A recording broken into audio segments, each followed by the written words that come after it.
All right, guys. We spoke to this man earlier this week before he made his big return at UFC 280 and put on yet another impressive display of one of the toughest young prospects in the division. Give the man his dues, man. Give him his credit. He now joins us as we celebrate him at an incredible night at UFC 280. The one and only Beneil Dariush. Welcome to the official podcast after party. Thanks for joining us, man. How are you?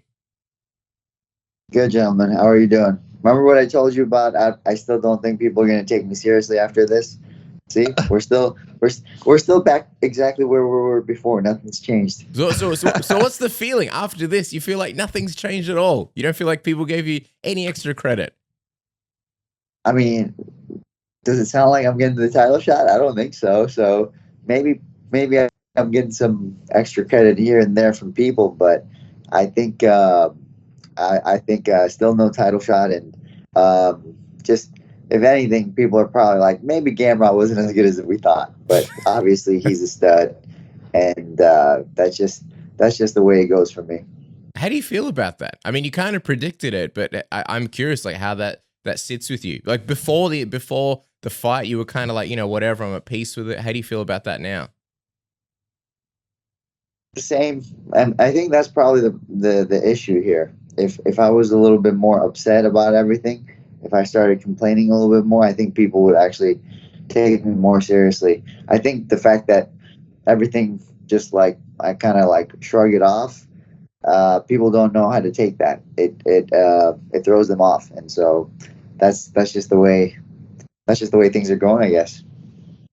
Well, first of all, man, we got to give you your flowers because you did absolutely amazing at UFC 280. And by the way, like, I know there's some fans out there that still don't understand how special and how lucky they are to watch you fight. But I know there were a lot of fans on Twitter that were like, man, this Beneil Dariush, he is an amazing guy. I can't believe he went out there and did a performance like that. I'm wondering, though, like, before we get into the fight, I know, like, you're a chill guy. You're telling us, I'm laid back, and maybe that's one of the problems. But did you have a chance to speak to the UFC after you win it all? Like when you were in the back, when you were around Dana or any of the guys there, did you mention anything to them? Did you get a chance to do that?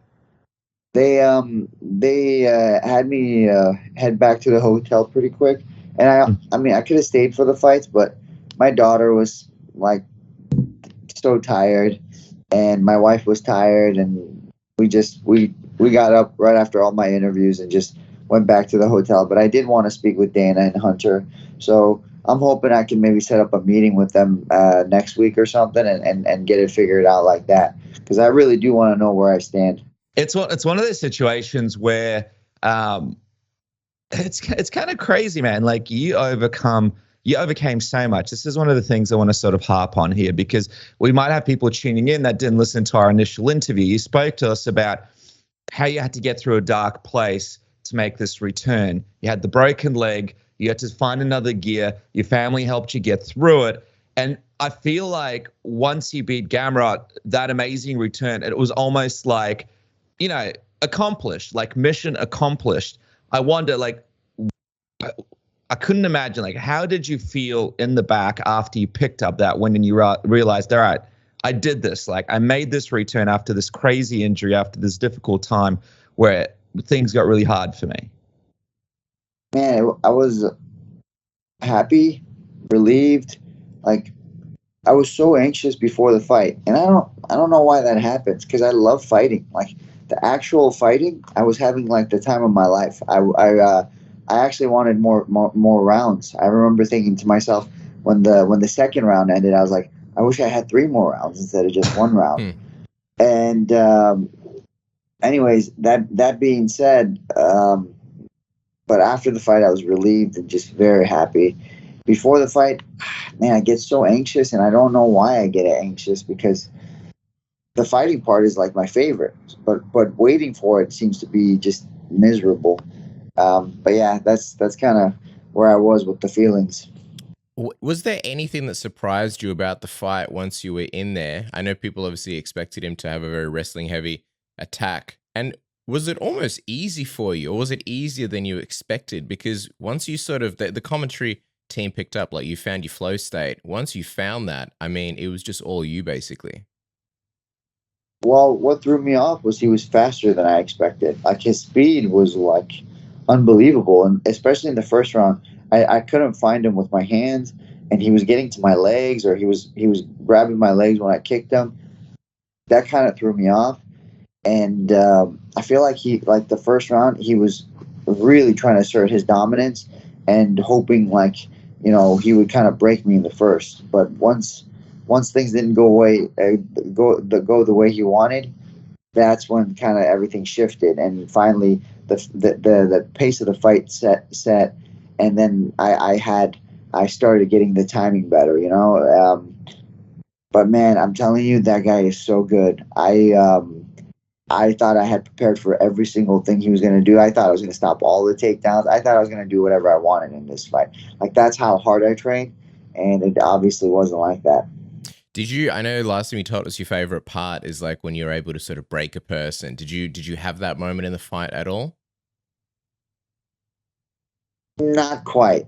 Not quite. Because I had it like when I knocked him down, I felt him a little bit like in the middle of the second round, I felt him slow down. For sure, I felt him slow down. Like, I didn't feel him shooting for takedowns as much. I felt him kind of like looking for a different way to get me down and or control the fight. So I felt something, but it wasn't quite the one I like. When I knocked him down, I was like, if there was more time, like if I could hear my corners yelling 30 seconds. So when I knocked him down, or whatever amount of time it was, I was like, man, I don't have enough time to finish this. And he's going to keep wrestling me. And then he got back up. So I was just like, whatever. But that was like almost. And I could feel like that almost. And so I didn't actually get it, but the fight was awesome. Yeah, dude. I was going to say, like, that's the thing. It's like Gamrot, a lot of people believe, he's kind of the next big contender. Like, even though you beat him, do you feel like people are sort of underestimating, quite how much of a feat that was for you to go out there and be able to dominate him at the level that you did? Because they don't realize that this guy is, like, legit. And the only reason that the fight played out the way that it did is because obviously you're at the level that you're at. Whereas a lot of people might be like, oh, like Gamrot, he's just, he just came over from KSW. Like, he's not going to, you know what I mean? Like, with that mindset. But really, the reality is you just brought that next level to the game that night. I knew, like, I didn't think I was going to be the favorite in this fight. I thought maybe it was going to be like one of those pick'em fights, but it turns out I was like more than 2-1 underdog. I was shocked to find that out. So, like, people need to, I think that's a clear way to explain it to people. Like, the people who, risk their money, they know what they're talking about. Like, they looked at this guy as like the next big thing. They thought he was going to come over here and roll over me.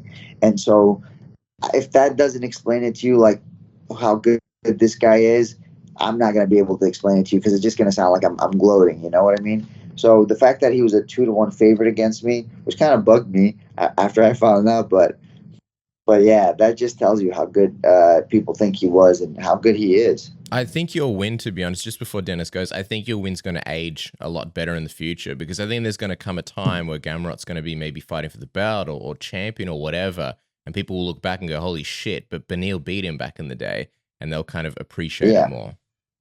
Yeah. I think Beneil, so too.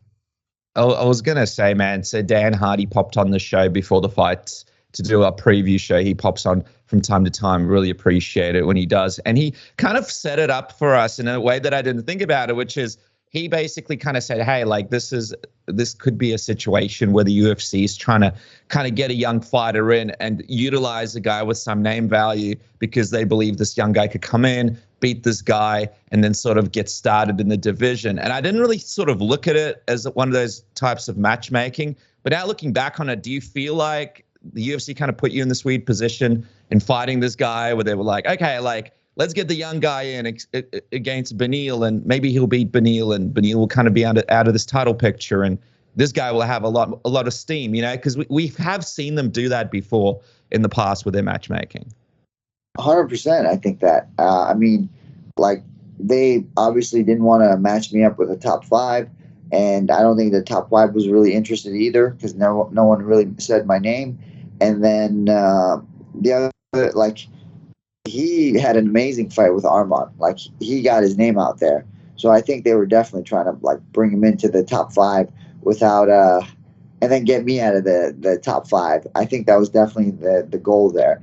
You know, I think they want to keep me as far as away from the title shot as possible, because I don't know. I don't bring the crowd that they want, I guess, or I don't bring enough eyes or whatever it is, or I'm not active enough in terms of engagement. I'm not sure what they're looking for, but I guess I'm not their guy, which is fine. I totally understand. I have a different vision than they do. What would you like? I know you said you wanted that meeting. What would you like now? And what would you say to Dana and Hunter when you do meet with them? You know, honestly, I tell them, like, I appreciate the opportunity so far. I've gotten to face the best fighters in the world. I've gotten to fight the best guys in the world, which is all I want. And also let them know, like, if there's a way I can work with them, I'm willing to work with them. I'm just not willing to, like, I'm not gonna sell my soul, if that makes sense. Like, but I'm sure there's things they would want me to do that I can do, and I'll be like, okay, no problem, I can do that. And then finally, I tell them, like, you guys, you know, you don't want to give me the title shot. I want another lion or dog or whatever. Let's get somebody tough. Like, I don't want to hang out and wait for 8-9 months to get a title shot, or not get a title shot and get somehow, you know, somehow somebody cuts in front of me again. So, like, so that's kind of what I would like to talk to them about, because I genuinely do appreciate being in the UFC. It's been a fantastic ride, and I've loved it. You know, there's no complaints. The only thing I would like is to continue to fight tough guys. Yeah, 100%.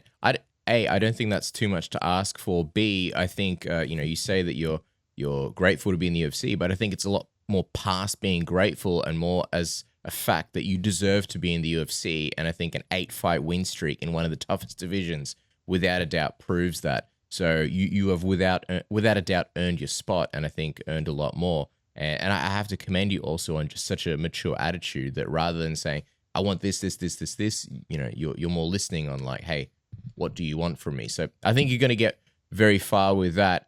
Before we talk about the main event, a little bit of housekeeping. Remember, boys, Halloween's around the corner. Let's be honest, we're all trying to fit into our slutty costumes as we get them ready. But if you have neglected your junk downstairs, you're doing yourself a disservice. So don't go all Freddy Krueger on your nuts. Throw away that rusty razor. Say hello to the pound for pound grooming tool king, the Manscaped Lawnmower 4.0 with its ceramic blade. No more having your nuts look like a fight of the night performance after you're done trimming them. And the Platinum Package 4.0 from Manscaped is just the best, so you can be the best version of yourself. It comes with the Lawnmower 4.0 trimmer, the Weed Whacker ear and nose hair trimmer, ultra premium body wash, ultra premium 2-in-1 shampoo and conditioner, ultra premium deodorant, crop preserver anti-chafing ball deodorant, crop reviver ball spray toner to make sure you're always smelling fresh, no matter where you are, whether it's that slutty Halloween party or just training or the gym or whatever. And it comes with free gifts, the boxes and the shed travel bag, making you the best man you can possibly be. Isn't that right, Dennis? That's right, man. Avoid a Jeepers Creepers situation downtown with the code word submission. You guys get 20% off and free shipping at Manscaped now.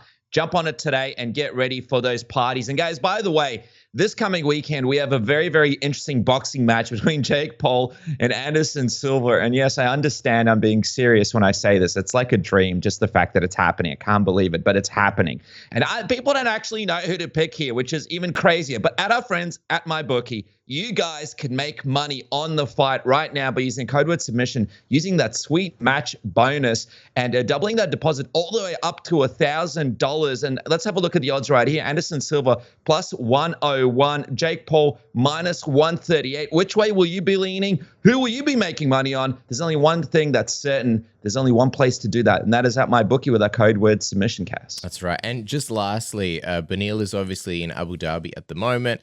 And this whole interview is literally possible because of NordVPN.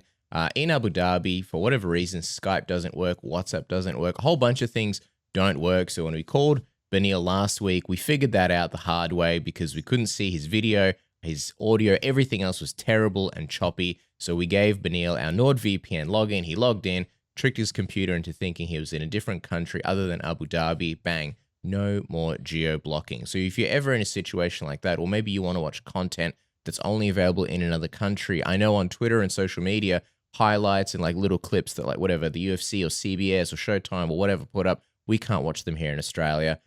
BT Sport, a lot of their great content is blocked for us as well. Not available in your country, like you're in fucking Narnia or something. We're in Australia, man. So if you ever have those issues, use NordVPN. It doesn't slow down your computer in any way, no speed throttling and no buffering. So you can enjoy any video in crisp, clear 4K. Isn't that right, Dennis? Yeah, man. And the deal is insane on the yard. Huge discount off your plan. Plus, you guys get 4 months for free with NordVPN if you grab this exclusive deal to our listeners. You guys go to nordvpn.com/submission or click the link in the description below and try it today. One of the best apps in the business, and it's completely risk-free with Nord's 30-day money-back guarantee. What are you doing? Secure yourself with Nord today.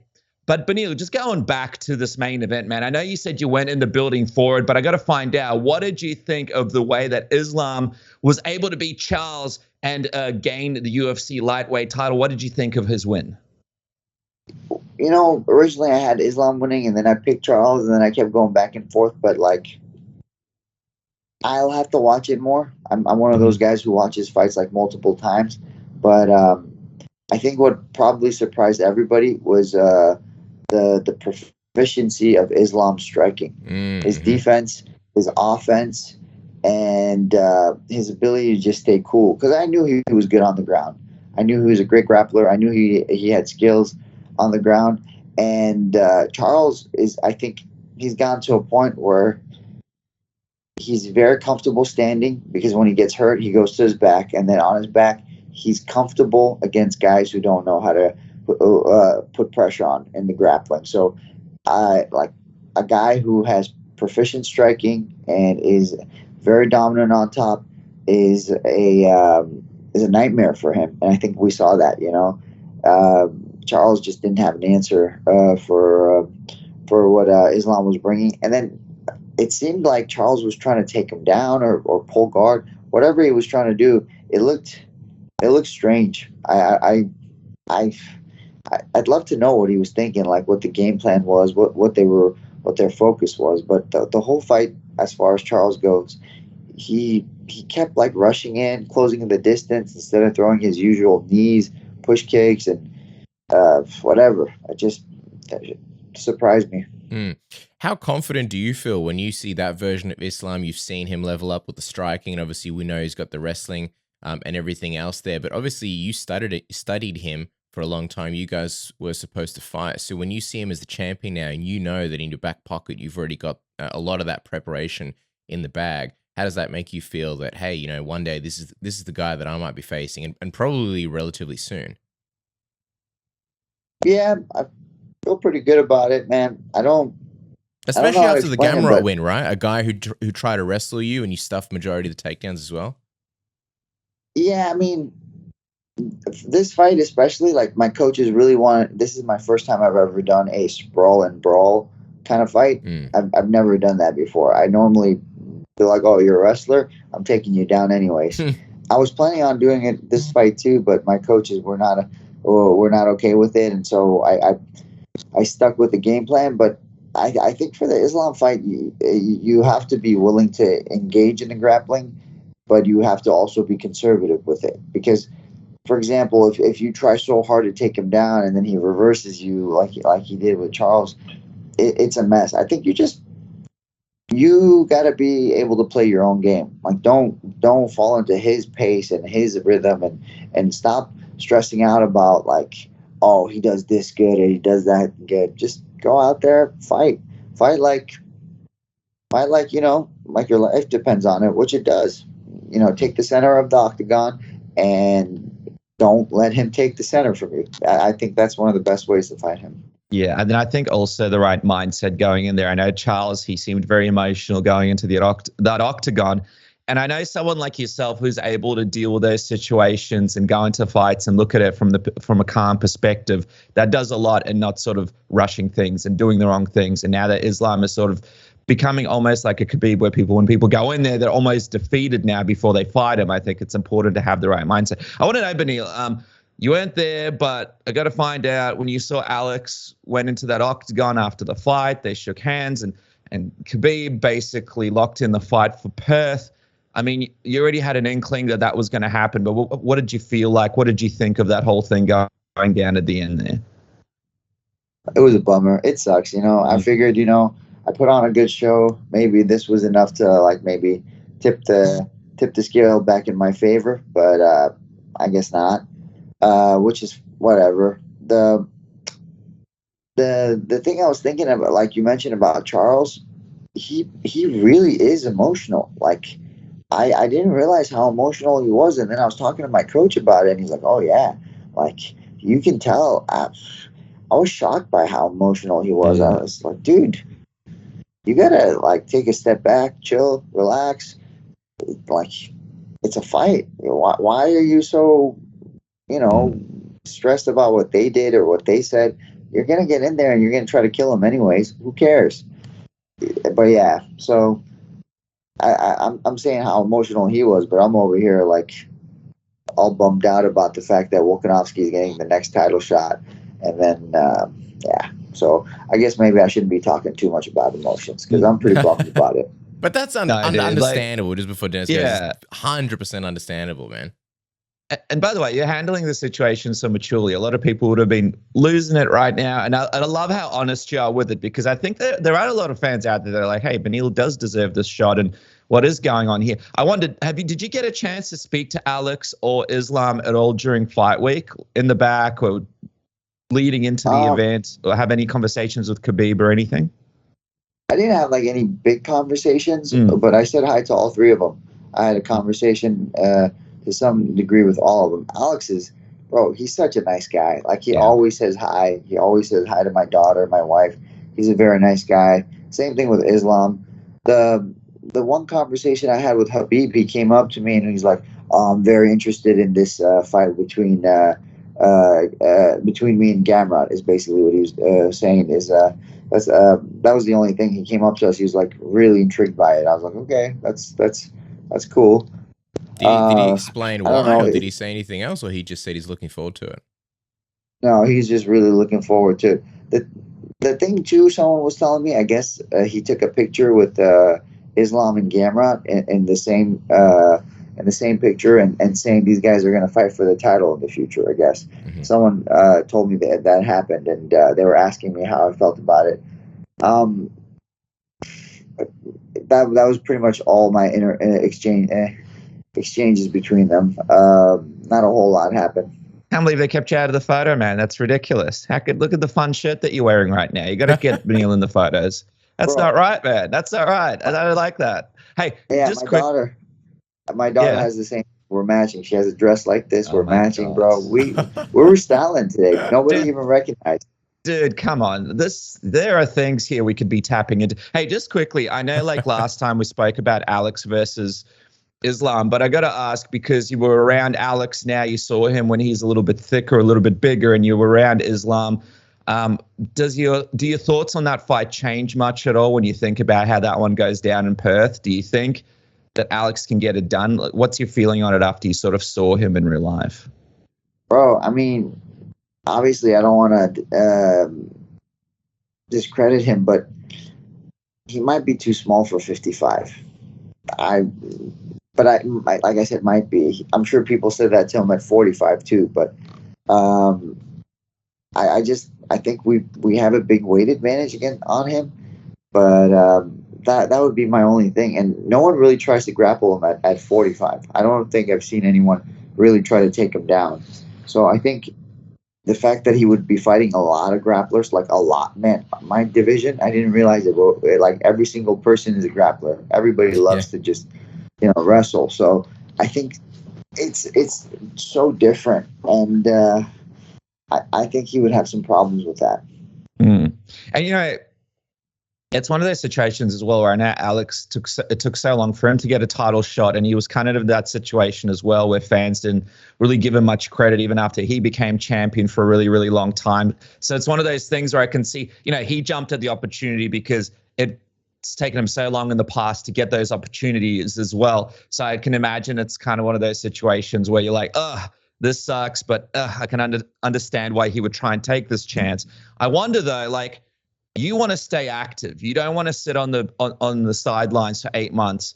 And this fight, it looks like it's happening in February in Australia. And we all know you've got all those fans here in Australia. So I wonder, like, is a part of you kind of gunning to be on UFC 284 here in Perth, potentially be officially the backup for this fight? You never know what's going to happen. It's a big flight over. And then at the same time, maybe match up with one of these bigger guys like a Justin Gaethje or the winner of Justin Poirier and Chandler, or potentially somebody else in the division who's up there in the top. And maybe Charles, even somebody up there in the top of the division in Australia.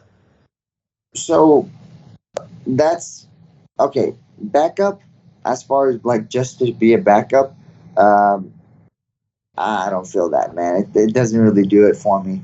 But if I have someone to fight, come what is it, February 11th, right? Because I was talking to my wife about it. I'm kind of excited for it. I'd love to go to Australia too and do it there. I think it's technically 12th. Let me tell you right now. It's going to be the 12th because fights here are on Sunday. So, but same basically. Okay. Yeah. Yeah, whatever. I still love it. Anyways, that being said, like, I would want to go out there, and I do want to fight somebody, like someone good, ideally. The real question is like who, because, and for me, you know, I know the list, but like I want to know what people think, because I want to ask people's opinions. Like, for example, Charles would be great, but is Charles going to be ready? Because is he going to be in the mindset where he wants to fight again? If not Charles, like, I'll be honest with you, I don't think the top 5 are really interested. Yeah, if those guys like the Dustin Poirier and just Michael Chandler, if one of them wins, I don't think they'll want to face me. And then Justin Gaethje, to be honest with you, you think they want to protect their spot, or they're looking for big fights? Yeah, I mean, if whoever comes out winner of that, they're gonna like ride that for a while. They're not gonna want to fight me in February. And then as far as Justin, I'll be honest with you, man. I like Justin. We're buddies. If I'm gonna fight him, I would rather fight him for the title. But like everybody else, like they can all get it. Yeah, so I don't know who the right guy is. I actually was gonna ask. I'm gonna start asking you guys. You guys are the pros. Like, who's a fun matchup? Like, who do you guys think? It's obviously you versus Conor McGregor in Perth. This is the question I want to ask. Who do you guys think that could actually beat me? Like, that's the guy I want to fight. Like the guy people think that could beat me. So I want to start looking into that. I think any of those top, because I'm looking at the rankings now. Like, you're at 6 at the moment. You got Chandler, Islam's obviously the champion, Gaethje, Dustin, and Oliveira. I'd love to see you versus Oliveira, man. I just think it'd be a great stylistic matchup. I think similar to kind of like how Sean O'Malley beat Petr Yan, and he gets so much credit because Petr Yan was just removed from being the champion. I think if you were to beat Oliveira, it would be a massive, massive statement in the division. And you make a good point about Dustin and Chandler, because they're fighting, you know, quite late in the year, and it might be a pretty long turnaround. I also get the sense that once you've had that many fights and you're that much of a veteran, you don't really want to be fighting every 2-3 months. You're kind of like, let's be more strategic. So, man, I think you and Oliveira would be amazing. I know Rafael Fiziev is calling out Justin Gaethje because he, I think, just wants an opponent, but he's number 7. So it's like, for you, from your perspective, it's like, why fight a guy ranked below you? And just to jump in, Beneil, if you don't agree? Well, I mean, why fight Gamrot if that's the case, you know? And Fiziev, Rafael, whatever is, however you say his last name, he's good, man. I like that fight too, but yeah, we'll see. I don't hate that fight. Like, ideally Charles would be better. Yeah, but can we fly you up? Can somebody fly you up to UFC 281? And can you be there for this Dustin Chandler fight? Because Casper's right, the turnaround is soon. But I wonder if you go up there against a Poirier or a Chandler, because these guys have so much name value. And not that Charles doesn't, it's just that he's coming off this loss to Islam. Picking up a win over a Dustin Poirier or a Michael Chandler, a fight like that, I feel like that gets you some of those casual fans that maybe haven't had a chance to really enjoy a Beneil Dariush experience before. That's what I'm calling it, the Beneil Dariush experience. I wouldn't mind that. But what's the date for the 281? I don't even know. When is it? I'll find out for you right now. You're exposing the fact that we don't know anything about the sport and we're just sitting in our mum's basements recording a podcast. How dare you, Beneil? It's Sunday, 13th of November, so it's going to be the 12th of November in the States. So we are not even a month away. Yeah, I don't know if I'm going to be able to pull that off. If I try to get on that card, my wife might actually kill me in my sleep. By the way, there's a reason why I don't sleep well. I always try to fall asleep after my wife, just in case she's mad at me. You sleep with one eye open. That's a smart man. That's a sign of a smart man. We'll let you go in a second, Beneil, because I know it's quite late there. But I'm curious though, when you speak to Dana and Hunter about what you want, would you use the Tony Ferguson situation as an example and be like, hey guys, listen, let's figure out how to market better or what you guys want from me, but don't let me be a Tony Ferguson. Don't let me be on 1,000 fight win streak still without a title. If you know what I mean. I don't know, because Tony's Tony. Tony's a weird guy. He's a strange guy and he's hard to work with. So I'd like to just hear what they want from me, and if there's things that I can do, I'm definitely willing to step up. And then, but I also like fighting, so it's like if I end up in that Tony situation, it wouldn't be the end of the world for me. I think I would eventually get to the belt, so it doesn't matter. Yeah, it's a hard one, man. I really need to hear what they're looking for. And I want to tell them kind of what I'm looking for. I just want to know, how am I going to get to that belt?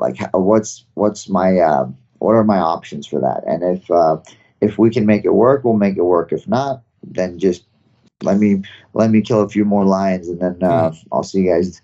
I'll see you guys at the belt. They can't say no, right? They can't be like, sorry, you can beat every single person in the division, but. Imagine that can't happen. But you know what? I appreciate the mature approach that you're taking towards it. And just curious, when did you want to do that meeting? Is that soon? Have you already booked it in? Or the sooner the better. Maybe I could try next week. I got to get home. As soon as I get home, Vegas is like a 45-minute flight. So I'll talk to my manager, see if I can go down there and meet with them and see what they're looking for, and go from there. Okay. Well, you bring up. Mm-hmm. There you go, Cass. I was just gonna say last one for me was just gonna be how's your body feeling and how could you even turn around? The only thing is I scratch my cornea, and I do this almost every other fight, and so I had to do drops in my eye, and then pretty much okay. My leg's a little swollen from kicking him.